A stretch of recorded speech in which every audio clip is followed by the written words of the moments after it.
Bonsoir à tous.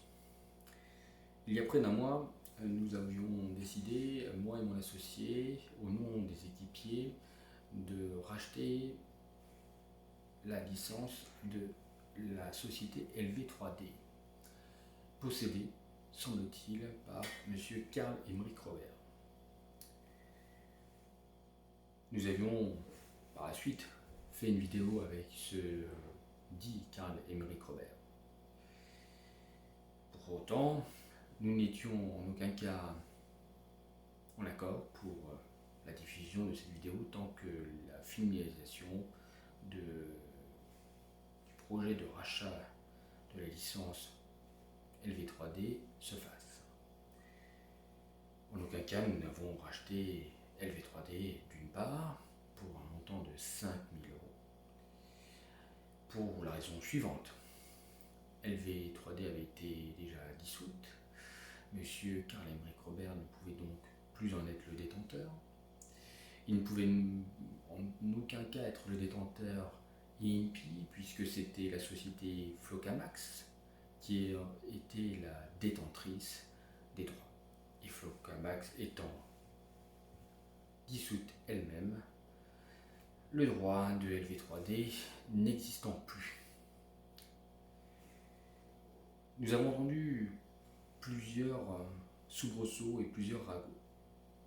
Et je voulais donc y répondre. En effet, nous avons entendu que nous avions menacé M. Carlaxi, moi et un de mes collaborateurs, en venant chez lui. Or, ceci est totalement faux. Ceci est totalement dilatoire, allégatoire, diffamatoire, et tombe bien sûr sous le coup de la justice.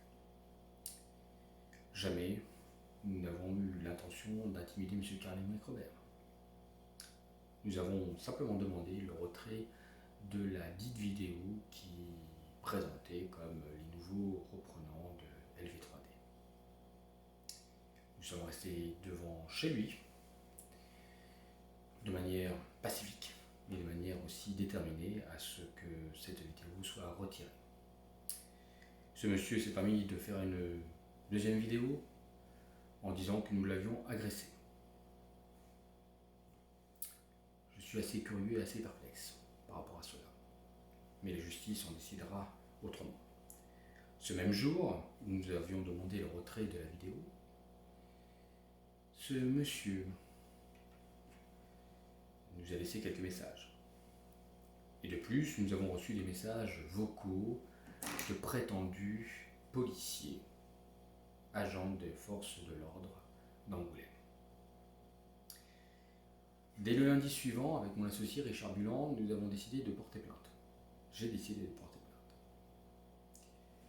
J'ai porté à connaissance les messages laissés sur le répondeur, prétendant que des policiers allaient débarquer à l'entreprise des équipiers.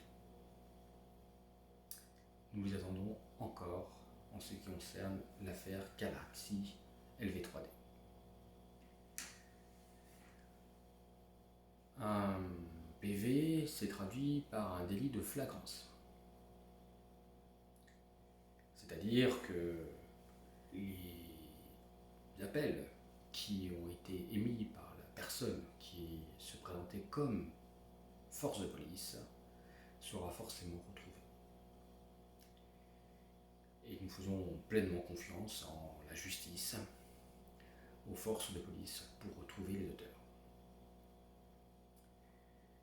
De plus, nous avons appris par d'autres vidéos que moi et mon associé Richard Buland nous aurions été influencés par un certain Richard Héon. Alors soyons très clairs.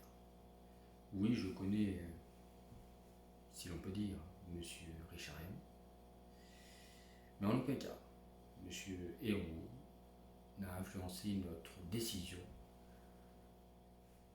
de renoncer à LV3D.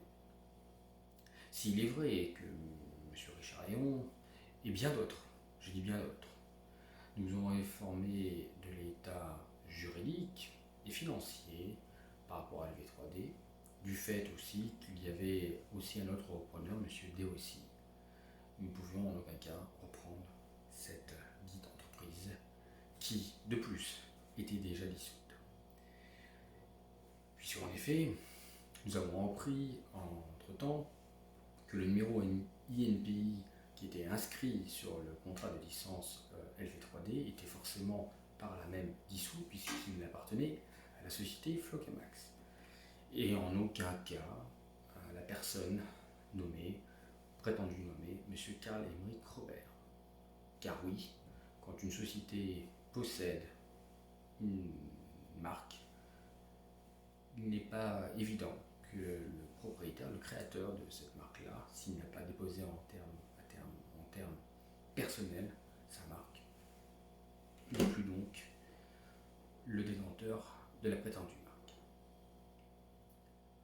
Je vous avoue que cela nous importe peu, dans le sens où nous avions décidé de retirer notre offre assez rapidement.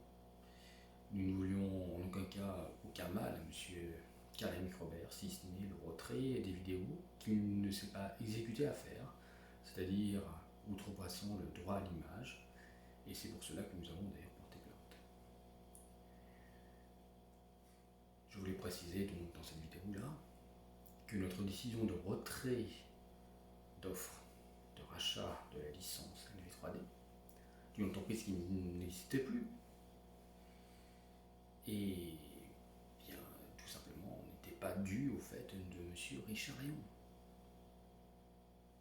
Et je voulais préciser à M. Karl-Emerick Robert que nous n'avons pas besoin de quiconque pour décider si nous reprenons telle ou telle entreprise. Nous pouvons nous déterminer sur plusieurs éléments, plusieurs faits. La justice passera. Nous sommes, en tous les cas, vous comme moi, M. Karl-Emerick Robert, ni au-dessus ni en dessous des lois. Nous en connaissons tous les deux, les affres et les difficultés de répondre devant la justice.